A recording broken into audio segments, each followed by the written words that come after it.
When I was flying my drone early one morning, I met a lone blue heron.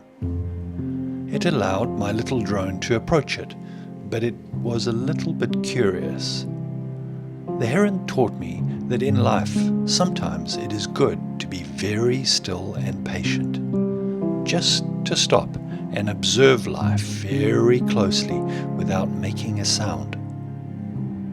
Patiently, the blue heron waited for me to leave, then caught a fish.